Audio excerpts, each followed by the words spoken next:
الحمدللہ نحمدہ و نصلی علی رسولہ الکریم۔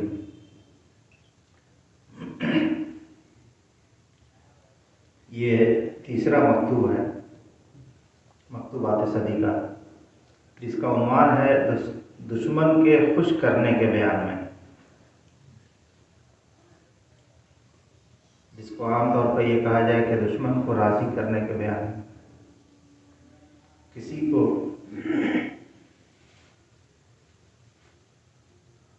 جیسے اللہ کی رضا انسان تلاش کرتا ہے، ویسے ہی بندے راضی رہے اس سے، یہ بھی ایک ضروری امر ہے۔ اب کوئی بلا وجہ ناراض رہے تو اور بات ہے، لیکن اگر اپنا قصور ہے تو اس قصور کو سمجھ کر کے اس کی رضا تلاش کرنا۔ مخدوم فرماتے ہیں کہ توبہ کرنے کے بعد مرید کا کام ہوتا ہے کہ دشمن کو خوش کرنا، اور یہ بڑا محنت کا کام، یہ آسان نہیں۔ فرماتے ہیں کہ گناہ تین طرح کے ہوتے ہیں۔ پہلا یعنی گناہ جس کو ترک کیا جائے، تو تین طرح سے گناہ کو ترک کیا جاتا ہے۔ پہلے تو ان امور کا ترک جن کو اللہ تعالیٰ نے واجب کیا ہے،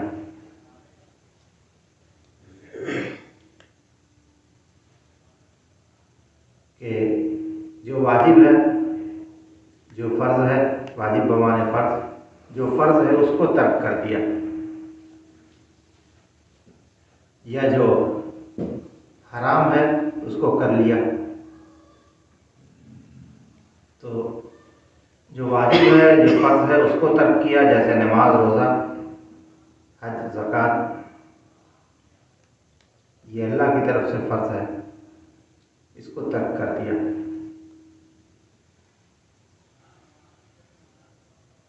اگر جو ترک ہو گیا اس کے لیے اس کی قضا کی جائے۔ دوسرے وہ کہ جن کا خدا اور بندے سے تعلق ہے، یعنی جیسے زنا کرنا، شراب پینا، سود لینا، ناچنا گانا، حتیٰ کہ مزامیر سننا بھی اس میں شامل ہے،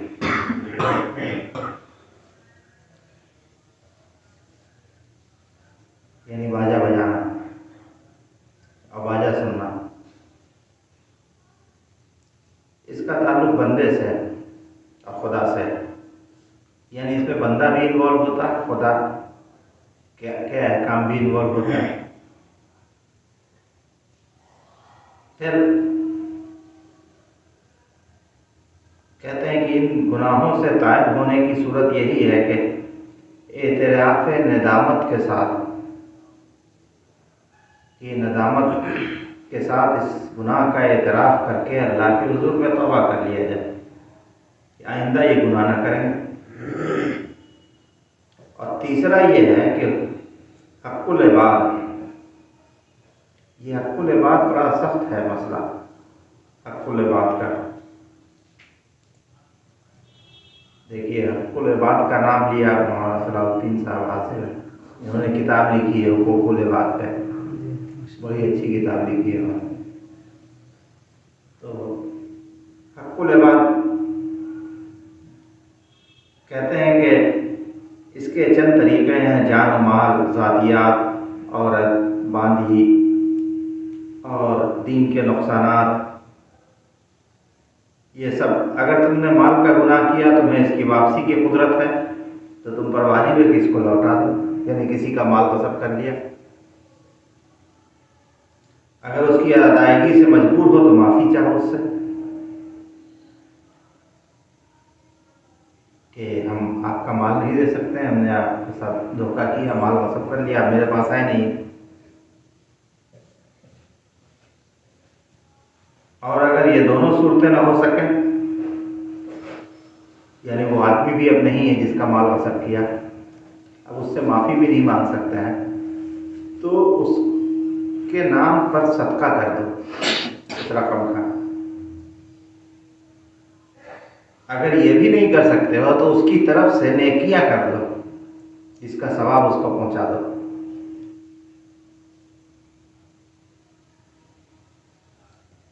اور بہت ہی گریہ و زاری کے ساتھ، عاجزی اور انکساری کے ساتھ اللہ کے حضور میں معافی مانگو،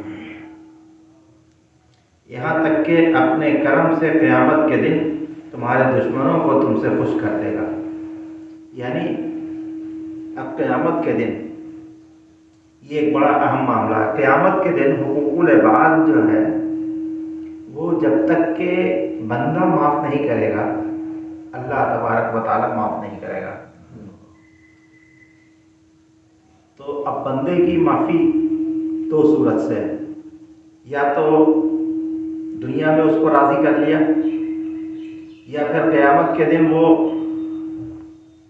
ہمارے اعمال سے کچھ نیکیاں لے لے گا اس کے عوض میں۔ وہاں تو دینے کے لیے مال تو میرے پاس ہے نہیں، یہاں اگر کسی کا 50,000 روپے لے لیا اور سب کر کے رہ گئے، تب قیامت کے دن تو 50,000 روپے کے عوض میں وہ نیکیاں مانگے گا۔ اب جو اس 50,000 کا جو ویلیویشن اللہ طے کرے، یہ جتنی نیکی وہ مانگے تو وہ حقوق العباد میں مانگ لے گا۔ یہاں تک کہ اگر دینے والے کے پاس نیکیاں نہیں رہیں گی، بہت سے لوگوں کا مال غصب کیا ہے تو نیکیاں لیتے لیتے اس کی نیکیاں ختم ہو جائیں گی، تو اس کے عوض میں پھر اپنا گناہ یعنی اپنی خطائیں جو ہیں وہ اس کے نام پر ڈال دیا جائے گا۔ تو یہ تو بڑا عجب سی چیز ہو جائے گی نا کہ اس نے ساری کی دھری نیکی جو ہے وہ چلی گئی حقوق العباد کے چکر میں۔ تو اس سے پہلے کہ وہاں پہنچے اور سب نیکیاں وہ کاٹ لیں، آج بھی بہت سے لوگ کہتے نا کہ اچھا ٹھیک ہے تم یہاں نہیں دے رہے، ہم قیامت میں لیں گے بدلہ۔ تو یہ قیامت میں بدلہ لینا تو بہت ٹف ہے۔ جو کچھ حساب کتاب کرنا دنیا میں کر لینا چاہیے۔ اب اگر اللہ تعالیٰ کسی سے راضی ہے، بہت خوش ہے، اور خاص طور پہ یہ اولیاء کرام کا معاملہ ہے یہ کہ اگر کسی ولی اللہ سے جس سے اللہ تعالیٰ راضی ہے، خوش ہے،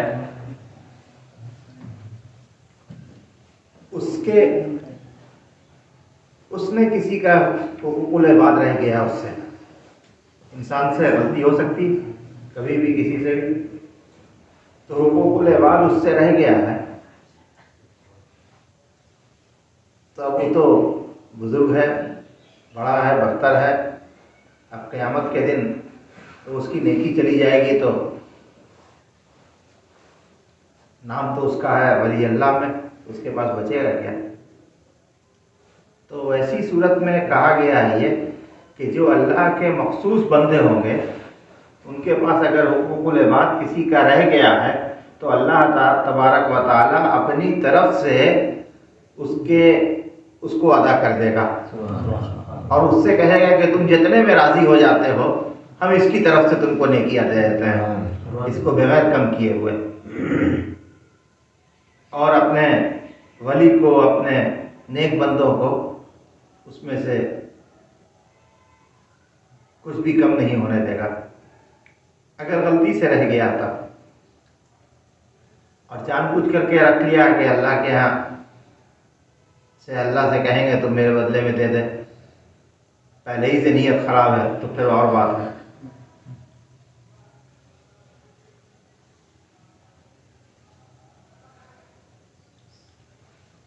تو خدا سے معافی مانگو، اتنی مانگو، اتنی مانگو کہ وہ اپنے کرم سے قیامت کے دن تمہارے دشمنوں کو تم سے خوش کر دے۔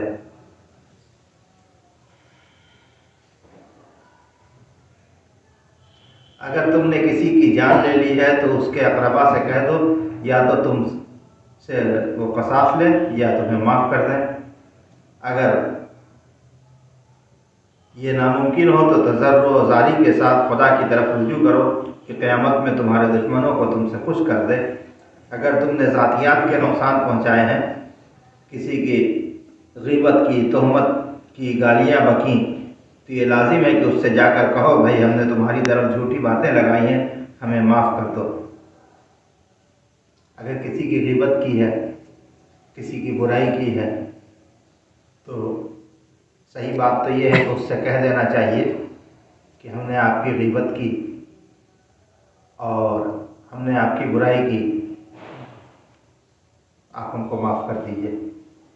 لیکن ایسی ہمت آج کے زمانے میں نہیں ہے کہ کوئی کسی سے غیبت کرے اور اس کے بعد جا کے اس سے معافی مانگے۔ میری اتنی عمر میں ایک آدمی ہم کو ایسا ملا جس نے ہم کو ایک مرتبہ آ کر کے یہ کہا کہ ہم آپ سے معافی مانگنے کے لیے آئے ہیں۔ کیوں کہ کئی سال پہلے ہم نے آپ کی ایک مرتبہ غیبت کی تھی، برائی کی تھی۔ چند لوگ بیٹھے تھے، لوگ آپ کی تعریف کر رہے تھے، تو ہم نے اس بیچ میں آپ کی برائی کی تھی۔ بعد میں ہم کو خیال پیدا ہوا، ہمت نہیں ہو رہی تھی، آج ہم خاص کر کے آئے ہیں معافی مانگنے کے لیے۔ ایک بار ہم نے اتفاق کی بات یہ، اس نے کہا یہ کہ ہم نے اتفاق کی بات یہ کہ کبھی کسی کی غیبت نہیں کی ہے، اور کی بھی تو ہم نے آپ کی ایک عالم کی۔ تو ہم کو بہت احساس ہوا، ہم نے سوچا یہ کہ معافی یہی مانگ لیں تاکہ قیامت کے دن ہم کو اس کا حساب نہ دینا پڑے۔ تو اتنے لاکھوں کروڑوں لوگوں میں ایک آدمی ہم کو ایسا نظر آیا۔ تو یہ بڑے دل گردے کی بات ہے، بلکہ یہ آج کی بات نہیں، مخدوم آج سے 700 سال پہلے کہہ رہے ہیں۔ کیا کہہ رہے ہیں؟ مگر سوچ سمجھ کر کے جا کے معافی مانگنا۔ کیوں؟ ایسا نہ ہو کہ اس کا غصہ اور بھڑک جائے۔ اچھا، ایک تو غیبت کی ہو، میری برائی کی ہو، پھر آئے ہم سے کہنے کے لیے، اور پھر کہتے ہیں کہ کہیں لینے کا دینا نہ پڑ جائے، یعنی ٹھکائی وکائی کی صورت نہ پیدا ہو جائے۔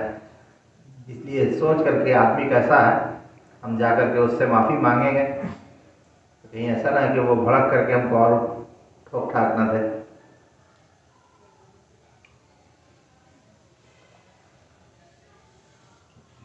کہتے ہیں کہ جہاں اشتعال اور غصے کا جہاں خطرہ ہو بہت زیادہ، وہاں جا کر کے معافی مانگنے سے اچھا ہے کہ خدا کی بارگاہ میں رو کر کے گڑا کے معافی مانگی جائے۔ اور اگر تمہارا دشمن زندہ نہ ہو تو اس کی روح کو ایصال ثواب کر دو۔ اگر تم سے کسی کی بیوی کے اوپر بدنیتی تم نے ظاہر کر دی، تو کہتے ہیں کہ یہ موقع بھی معافی مانگنے کا نہیں ہے۔ کسی کی عورت کو کسی نے دیکھا اور نیت میں فتور پیدا ہو جائے، کہے گا کہ ہم آپ کی بیوی کے اوپر بری نظر ڈالا ہے، وہ آپ ٹھوک دے گا پکڑ کر کے۔ کہتے ہیں کہ ایسی صورت کا یہ معاملہ جو ہے خدا ہی سے رجوع کر کے معافی مانگنا چاہیے۔ اور اللہ تبارک و تعالیٰ سے کی بارگاہ میں کہنا چاہیے کہ اے اللہ میری طرف سے اس کو خوش کر دے، تاکہ قیامت کے دن اس کا بدلہ کا معاملہ نہ رہے۔ اب یہ تو دنیاوی معاملات ہے، اب دین کے معاملات میں کہتے ہیں کہ دین کا گناہ ہو کہ کسی کی بیجا تکفیر کی، جیسے آج کل ہر طرف لوگ ایک دوسرے کو فلاں نے فوٹو کھنچوا لی کافر ہو گیا، فلاں کے آستانے پہ چلا گیا تو کافر ہو گیا، فلاں نے شب برات منا لی تو کافر ہو گیا، فلاں نے میلاد النبی کر لی تو مشرک ہو گیا۔ کہتے ہیں کہ کسی نے کسی کی بیجا تکفیر کی یا کسی کو گمراہ قرار دے دیا تو یہ بھی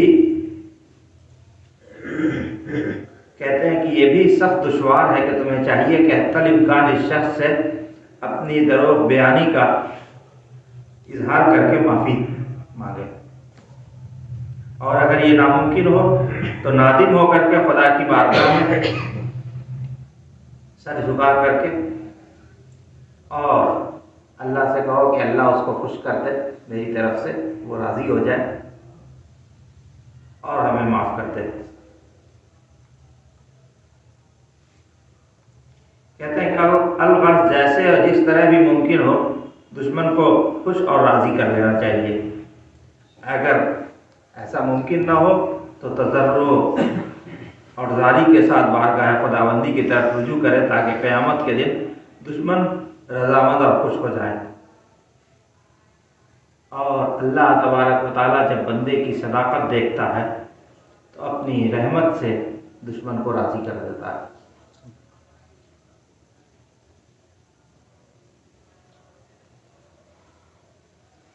کہتے ہیں کہ اگر میرے کہنے پر تم نے عمل کیا، مخدوم فرماتے ہیں کہ میرے کہنے پر اگر تم نے عمل کیا اور گناہ کو ترک کیا اور ترک کرنے کا بالکل عزم بالجزم یعنی پکا مکمل ارادہ کر لیا، لیکن گزشتہ گناہوں کی قضائیں ادا نہ کی، دشمن کو خوش نہ کیا، تو تم پر عذاب خداوندی اب تک باقی رہا۔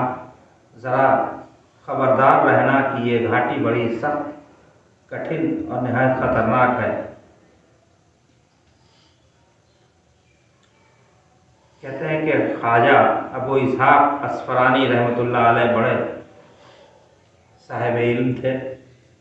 آپ فرماتے ہیں کہ میں 30 برس تک خدا سے توبہ نصوح چاہتا رہا مگر قبول نہ ہوئی۔ ایک دفعہ میں نے متعجب ہو کر کہا کہ 30 برسوں سے میں ایک بھی حاجت میری پوری نہ ہوئی، چنانچہ میں نے دیکھا کوئی مجھ سے کہہ رہا ہے کہ تمہیں تعجب ہوتا ہے لیکن یہ نہیں سمجھتے کہ تم کیا مانگ رہے ہو، چاہتے ہو کہ خدا تعالیٰ تم کو اپنا دوست بنا لے کہ کیا کوئی معمولی مردانگی ہے؟ بندے کے لیے گناہ ایک بلا ہے، خدا کی پناہ اس کی ابتدا سختی دل اور اس کی انتہا کفر تک ہو جاتی ہے۔ ابلیس اور بالام باور کے قصوں کو بھولنا نہیں چاہیے، یعنی ابلیس کتنا عبادت گزار تھا لیکن اس کے اندر تکبر و غرور آتے آتے کفر کی حد تک پہنچ گیا۔ بالام باور بہت ہی مستجاب الدعوات تھا، اس مستجاب الدعوات میں اس کو اتنا غرور ہوا کہ وہ نبی سے ہی مقابلہ کر بیٹھا، لہذا دونوں برباد ہو گئے۔ کہتے ہیں کہ اول دونوں سے گناہ سرزد ہوئے اور آخر کفر کی نوبت آ پہنچی۔ کہتے ہیں مخدوم فرماتے ہیں کہ صالحین کہتے ہیں کہ گناہ سے دل سیاہ ہوتا ہے، اس کی یہی پہچان ہے کہ گناہ کرنے کا جو خوف ہے وہ دل سے نکلتا چلا جاتا ہے، پھر گناہ کو وہ گناہ نہیں سمجھتا، دل اتنا سیاہ ہو جاتا ہے کہ وہ اس میں پیوست ہو جاتا ہے، اس کو احساس مٹ جاتا، احساس گناہ نہیں رہتا، طاعت و عبادت میں اس کو لذت نہیں ملتی، اور یہی پہچان ہے کہ جس کو اللہ کی اطاعت میں دل خوش ہوتا ہے تو اس کا مطلب یہ ہے کہ اللہ تعالیٰ اس کو اپنی اطاعت کروا رہا ہے، اللہ اس سے راضی ہے، اور جس سے طاعت و اطاعت میں اس کا دل بے چین ہوتا ہے اور دل میں خوشی نہیں ملتی ہے، اس کا مطلب یہ ہے کہ اس کی اطاعت و توبہ قبول نہیں ہوئی۔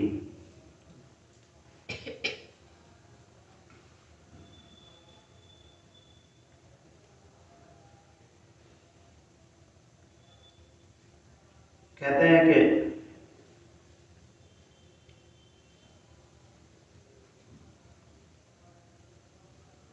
موت کا کوئی وقت مقرر نہیں، وہ گھات میں لگی بیٹھی ہے۔